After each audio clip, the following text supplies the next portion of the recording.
Na festa de aniversário dos meus sobrinhos, minha irmã, Fernanda, distribuiu sacolinhas de presentes para todos que importavam. Na da minha filha tinha um bilhete que dizia: "Tente mais no ano que vem." Quando eu vi aquilo, não fiz uma cena nem nada. Peguei minha filha, olhei para o meu marido e fomos embora. Na manhã seguinte, Fernanda abriu a porta da frente e gritou tão alto que o vizinho chamou a polícia. Eu queria poder dizer que fiquei chocada. Queria poder dizer que, quando vi o que deram à minha filha, meu sangue gelou. Ou que o tempo passou mais devagar. Ou seja lá o que as pessoas dizem naqueles momentos dramáticos de filmes. Mas a verdade parecia algo que eu já estava esperando. Não de uma forma esperançosa, de uma forma que parece um pouco como: claro que está chegando. A festa foi realizada na casa da minha irmã, que é basicamente um quadro do Pinterest que ganhou vida. Arcos de balões gigantes em cores perfeitamente coordenadas. Uma mesa de sobremesas que parecia ter seu próprio gerente de relações públicas. Camisetas combinando para os aniversariantes, gêmeos, que diziam: "Nascidos para brilhar." Crianças corriam por aí com sacolas de festa costuradas à mão, agarradas como um tesouro. Minha filha agarrou a dela. Ela tem 7 anos. Usava a faixa de cabelo brilhante que escolheu naquela manhã. Aquela que disse que a fazia se sentir como uma galáxia.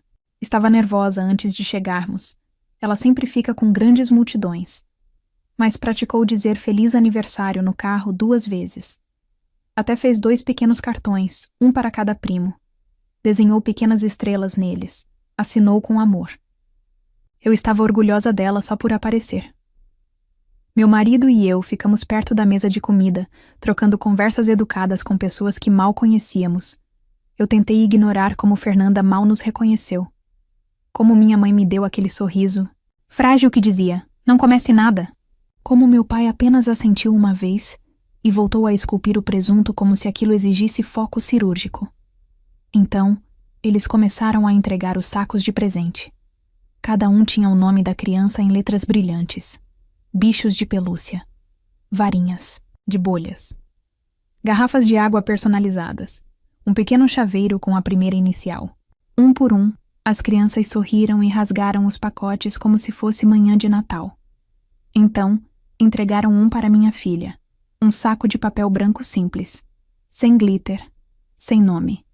Apenas um único bilhete adesivo colado torto na frente com a caligrafia da minha irmã. "Tente mais no ano que vem." Minha filha piscou, como se talvez estivesse lendo errado. Como se talvez houvesse algo dentro que explicasse a piada. Ela pegou um giz de cera quebrado. Uma borracha usada. Uma bala de hortelã embrulhada que parecia ter estado chacoalhando na bolsa de alguém. Era isso. Eu vi sua garganta apertar. Ela olhou para mim. Eu senti seus pequenos dedos se aproximando dos meus, como se ela estivesse se preparando para algo. Como se talvez pensasse que tinha feito algo errado.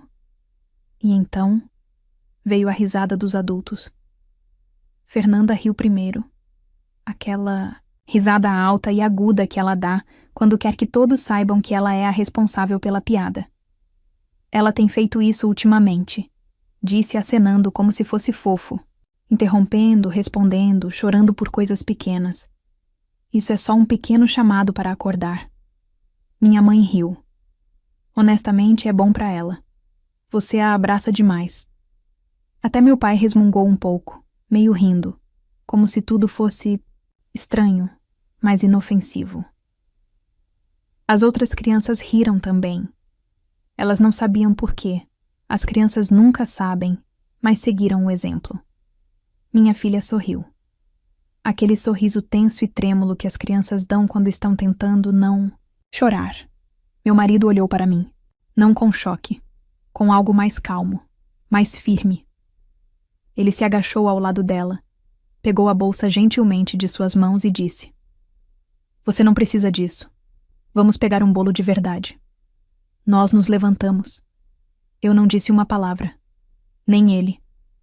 Pegamos as mãos dela e saímos daquela casa como se estivéssemos saindo de um prédio em chamas. Ninguém tentou nos impedir. Ninguém nos chamou. Nem mesmo Fernanda.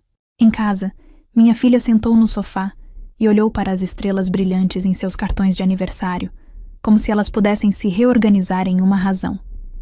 Ela perguntou: "Foi porque eu não disse obrigada rápido o suficiente?" Eu respondi: "Não, querida. Foi porque algumas pessoas esquecem como ser gentis", ela assentiu. Pressionou os cartões contra o peito, como se eles pudessem proteger seu coração. Adormeceu no sofá, enrolada sob o cobertor macio que o pai lhe deu no último Natal, aquele que diz: "Você está segura, você é forte, você é amada." Sentei-me na cozinha enquanto meu marido fazia chá. Nenhum de nós disse muita coisa. Não precisávamos. Isso não era novidade, apenas definitivo. Depois de um tempo, ele disse: "Vamos parar com aqueles pagamentos, o aluguel, a energia elétrica e tudo mais." Eu assenti. Abri a gaveta onde guardávamos as coisas importantes. Tirei a pasta que eu vinha organizando silenciosamente ao longo dos anos. Mensagens, fotos, uma impressão do e-mail onde Fernanda perguntou se eu poderia cuidar dos filhos dela por uma semana, para que ela pudesse fazer uma viagem de redefinição solo, muito necessária. Os recibos do Pix. Aquele em que eu cobri o imposto sobre a propriedade dos pais dela, e eles disseram: "Nós te pagaremos de volta depois do cruzeiro." A pasta era grossa. Eu adicionei uma última coisa: o post-it "Tente mais no ano que vem." Coloquei em uma capa transparente, bem em cima. Meu marido me observou. Não disse uma palavra, mas quando olhei para ele, ele assentiu. Não como alguém dando permissão, mas como alguém dizendo: "Finalmente. Amanhã de manhã eu deixo algo." Quieto, sem mensagem, sem confronto. Só a verdade. Eles quiseram dar uma lição na minha filha. Tudo bem, eles estavam prestes a aprender uma também. Não começou com a minha filha. Essa é a parte que realmente dói. Nunca deveria ter chegado até ela. Ela deveria estar segura, protegida, amada por toda a sua família, não apenas aquela em que ela nasceu. Mas começou muito antes dela. Começou comigo. Crescer na minha casa significava aprender a atuar, como se transformar em qualquer versão de uma criança que recebesse o mínimo de críticas naquele dia. Significava ler a sala antes mesmo de aprender a ler um livro. Significava que o silêncio era mais seguro do que a honestidade. E fingir, estar feliz era mais fácil do que explicar por que você não estava. Fernanda era sempre a favorita. Nunca foi dito em voz alta, não diretamente, mas também não precisava ser. Estava no tom de voz que meus pais usavam quando falavam com ela, na maneira como se iluminavam com suas histórias, mesmo quando eram monótonas. Estava também na forma como minhas conquistas eram recebidas com um distraído "isso é bom", enquanto as menores vitórias de Fernanda vinham acompanhadas de bolo de comemoração e 50 mensagens de texto nos grupos de família. Lembro-me de uma vez, na terceira série, em que cheguei em casa segurando um certificado de frequência perfeita. Eu tinha lutado contra resfriados e dores de estômago só para ganhar aquele papel. Entreguei para minha mãe com orgulho, e ela mal olhou antes de dizer: "Fernanda foi a aluna do mês. Você sabe que isso é muito mais importante." Quando tirei um A em matemática, uma matéria com a qual eu lutava havia meses, meu pai apenas comentou que Fernanda nunca tinha tirado menos que um A. Quando assumi o papel principal na peça da escola, eles não foram. Fernanda tinha um jogo de vôlei. Mas era uma disputa normal. Não era um torneio. Mas era importante para ela. Então eles disseram que tentariam ir na próxima vez. Nunca foram. Aniversários eram os piores. Minhas festas eram sempre comemorações conjuntas com Fernanda, mesmo que nossos aniversários fossem quase 2 meses separados. Meu nome era uma nota de rodapé no bolo. Um ano, nos deram um presente para compartilhar. Um par de patins do tamanho de Fernanda. Eu era sempre demais ou não o suficiente. Muito quieta, muito dramática, muito tímida, muito opinativa. Eu chorava, fazia muitas perguntas, me retraía com facilidade, ficava de mau humor. Não sorria o suficiente ou não sorria do jeito certo. Não havia hematomas nem gritos. Apenas um zumbido baixo e constante de que eu não estava à altura. E depois, ainda me diziam que eu era sensível por perceber isso. Quando eu tinha 15 anos, cheguei em casa chorando depois que um professor me acusou de colar em uma prova. Eu não tinha colado. Estava arrasada. A resposta da minha mãe foi: "Bom, você é muito desconfiada. Talvez pareça suspeita. Tente sorrir mais da próxima vez. Haja normalmente." Aos 17, finalmente criei coragem para dizer aos meus pais que achava que poderia estar deprimida. Minha mãe revirou os olhos e disse: "Essa é a nova moda, né? Todo mundo acha que está deprimido. Você está só entediada. Arrume um hobby." Fernanda me disse que eu estava sendo dramática. Então, peguei emprestado o carregador de celular dela e nunca mais devolvi. Quando fui para a faculdade, eu já estava entorpecida. Não esperava que eles estivessem lá no dia da mudança, e eles não decepcionaram. Me enviaram um cartão com uma semana de atraso, com R$ 25 e um bilhete que dizia: "Não estrague tudo." Eu não estraguei tudo. Passei. Pela faculdade, fiz terapia. Aprendi a dar nome às coisas: negligência emocional, bode expiatório, controle passivo-agressivo. Aprendi a desaprender. Quando conheci meu marido, eu ainda tinha medo de ser demais. Pedi desculpas por chorar durante um filme. Ele apenas me entregou um lenço e disse: "Essa parte me pegou também, hein?" Como se fosse a coisa mais normal do mundo.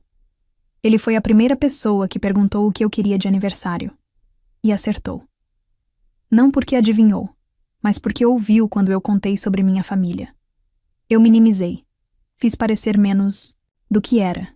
Soava peculiar. Ele não pressionou. Mas na primeira vez em que os conheceu, apertou minha mão por baixo da mesa depois do jantar e disse: "Você não estava exagerando." Eu os deixei voltar quando tivemos nossa filha. Queria que ela tivesse uma grande família, feriados com primos, avós que a adorassem. Queria que ela tivesse o que eu não tive. Começou devagar. Fernanda comentando sobre as roupas da minha filha. "Ela se veste meio diferente, né?" Minha mãe insistindo que ela devia abraçar todo mundo, mesmo quando ela não queria. "Não seja mal educada, querida. Dê um abraço apropriado no tio Paulo." Meu pai fazendo piadas quando ela chorava com barulhos altos. "É melhor endurecer se quiser ter sucesso nesta família." Tentei explicar. Disse que ela tinha dificuldades de processamento sensorial, que precisava de apoio, não de vergonha. Que estava fazendo o melhor que podia. Eles reviraram os olhos. "Você está exagerando. Ela está bem." Fernanda me chamou de enxuga-gelo. Meu pai disse que eu estava criando uma capachinha do futuro, e quando estabeleci limites, virei o problema, a difícil, a dramática. Cada vez que defendia minha filha, recebia de volta as mesmas táticas que usaram comigo: minimização, zombaria, silêncio frio. Às vezes até me criticavam na frente dela. O que era pior: ela só quer se sentir importante. Minha mãe sussurrou uma vez para Fernanda, sem perceber que eu estava por perto: "Deixe ela ter isso. Isso." Como se defender minha filha fosse uma fase. Uma birra, e eu deixei passar. Deixei passar mais vezes do que posso contar. Porque continuei esperando que melhorasse, que eles mudassem. Que talvez dessa vez eles a vissem. Realmente a vissem. Mas eles não a viam. Eles se viam. Suas necessidades de se sentirem superiores. Seu desejo de manter uma hierarquia que os confortava. Minha filha era apenas a próxima da fila para o mesmo tratamento que me deram. Só que agora eu sabia o que era. E, agora, eu tinha uma escolha. Poderia continuar dando chances a eles, continuar deixando que a quebrassem, pouco a pouco, do mesmo jeito que me quebraram. Ou eu poderia parar o ciclo. Eu a escolhi. Eu me escolhi. E amanhã eles entenderão o que isso significa. Não dormimos muito naquela noite. Minha filha finalmente adormeceu, com os dedos ainda enrolados no cartão de aniversário que ela fez para os primos. Fiquei no sofá, observando o cursor piscar na tela como se estivesse me desafiando a terminar o que comecei às 4h07 da manhã. Enviei um e-mail ao Sr. Eduardo, responsável pela administração do duplex, onde minha irmã, Fernanda, mora. Expliquei que não pagaria mais o suplemento mensal que havíamos combinado. Esse acordo não era oficial, mas ele sabia meu nome. Sabia que o aluguel sempre vinha da nossa conta. Ele respondeu em 20 minutos, dizendo que a notificaria sobre o saldo atualizado. Às 4h49, meu marido redigiu a carta para a companhia Brascred, sobre o carro. Nosso nome estava nos documentos. Nosso crédito estava em jogo. Nosso dinheiro foi o que deu a entrada. Fernanda deixou de pagar 2 vezes antes de entrarmos. Dessa vez, não entramos. Saímos às 6h02. Imprimimos tudo. Mensagens de texto, e-mails, capturas de tela de mensagens de grupo onde minha filha foi chamada de difícil, onde Fernanda escreveu: "Ela vai ser igual à mãe, super sensível e exaustiva." Houve até um memorando de voz. Um clipe do Natal de 2 anos atrás. Quando minha mãe, sem perceber que meu marido estava gravando um momento de família para a posteridade, se inclinou para Fernanda e disse: "Não se incomode em dar a ela nada de bom. Ela nunca aprecia isso de qualquer maneira." Estavam falando sobre mim. Às 7h da manhã, estava tudo na pasta, etiquetada como anotada e amarrada com uma fita carmesim. Encontrei na gaveta de lixo uma fita de um dos aniversários dos filhos de Fernanda. Não planejei essa parte, mas parecia certo. Às 7h30, dirigimos até a casa da minha irmã. Sem palavras. Apenas o envelope. Meu marido o colocou com cuidado no capacho. Tocamos a campainha e saímos.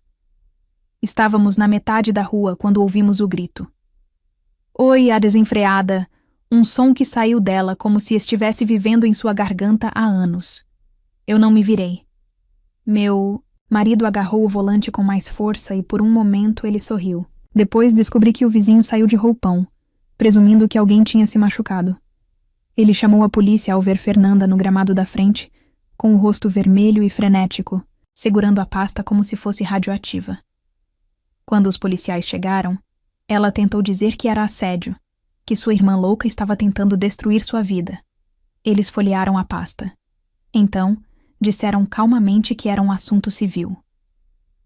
Nada ilegal. Nada que valesse a pena escalar. Beije a verdade. Ao 12h, meu telefone explodiu de mensagens da minha irmã. As primeiras foram todas reclamações em letras maiúsculas. "O que diabos há de errado com você?" Depois veio a culpa. "Somos uma família. Por que você está fazendo isso conosco?" Então, o pedido. "Por favor, você não pode simplesmente parar de pagar assim, por causa de uma piada."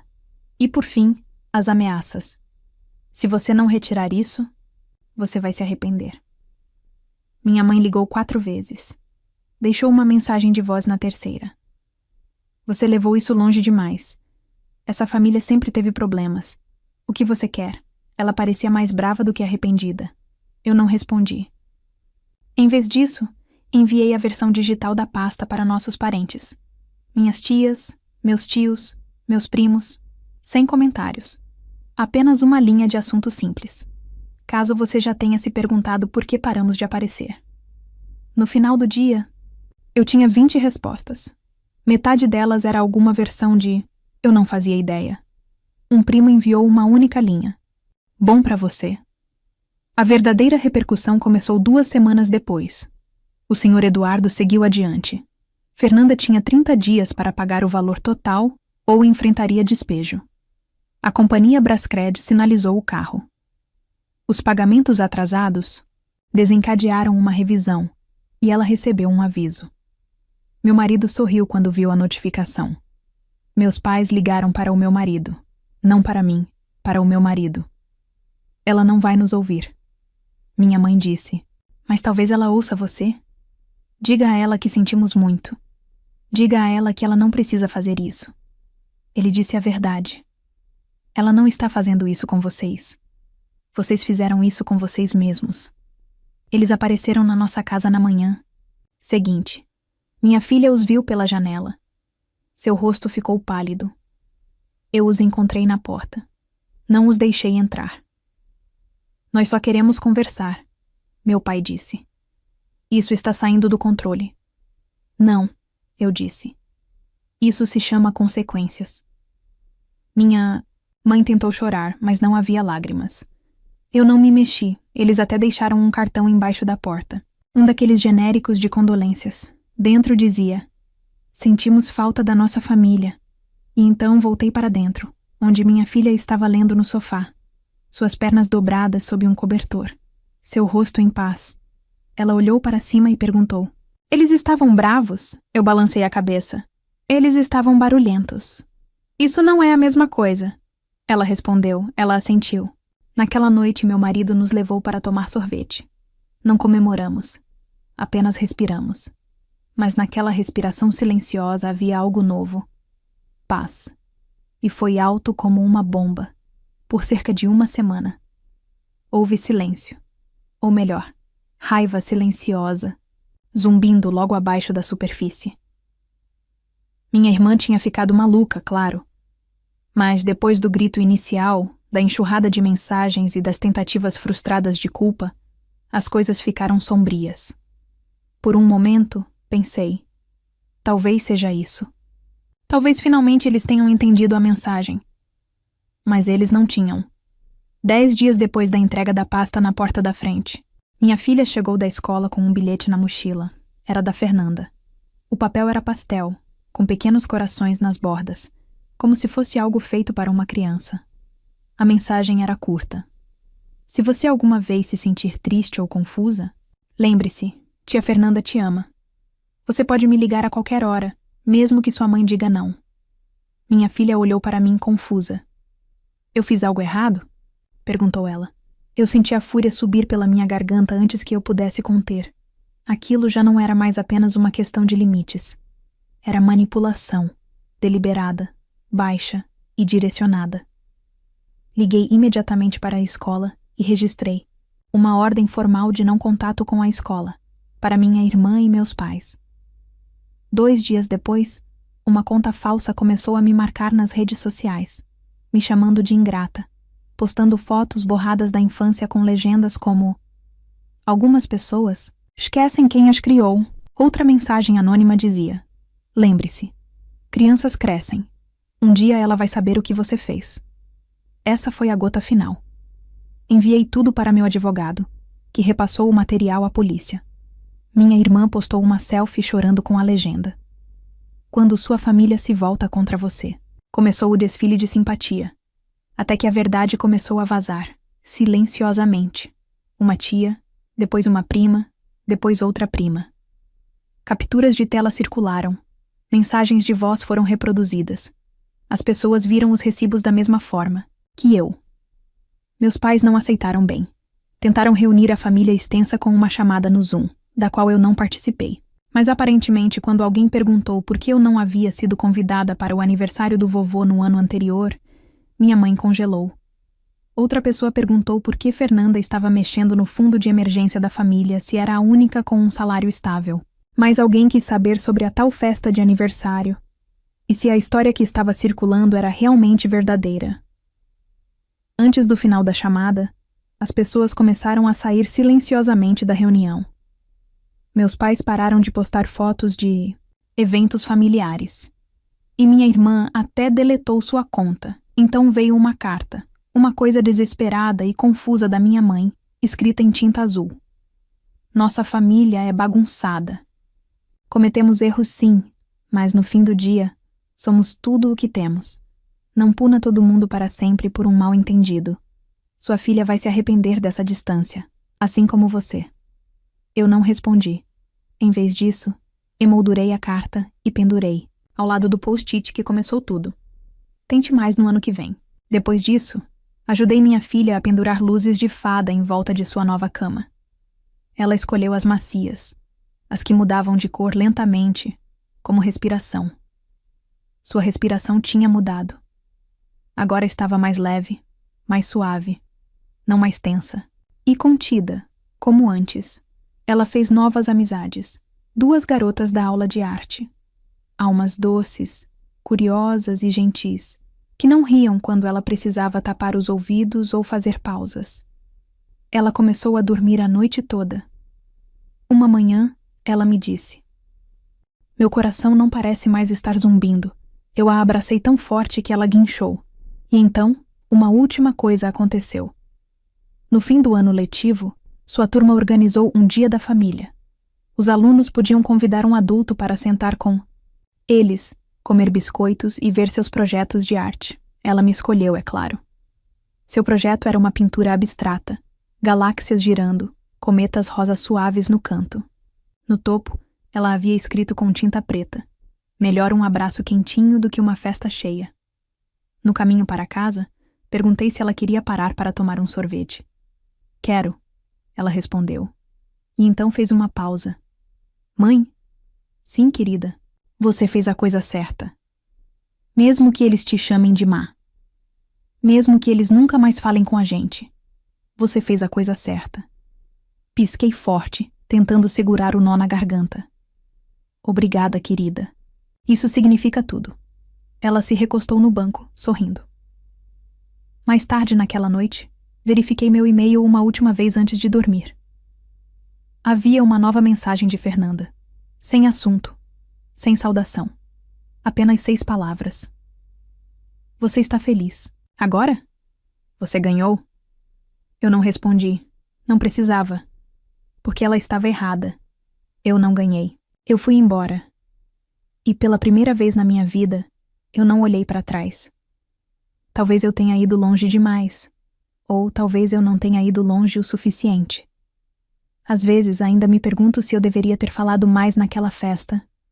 Ou se sair em silêncio foi a melhor coisa que eu poderia ter feito. Eu me pergunto o que minha filha vai se lembrar daqui a alguns anos. E mais importante, o que ela não vai precisar desaprender. Porque eu parei a tempo. Mas agora eu quero te perguntar, se fosse seu filho, você teria feito o mesmo? Teria ido embora? Teria discutido? Deixado pra lá? Me diga nos comentários o que você teria feito. Eu quero muito saber. E se você gostou do vídeo, clica em curtir e se inscreve no canal também. Assim você não perde nenhuma história como essa, cruas, emocionais e honestas. E não esquece, deixa também um comentário com uma classificação de 1 a 10 para mostrar o quanto você gostou. Assista também ao vídeo que agora está aparecendo na sua tela. Até breve.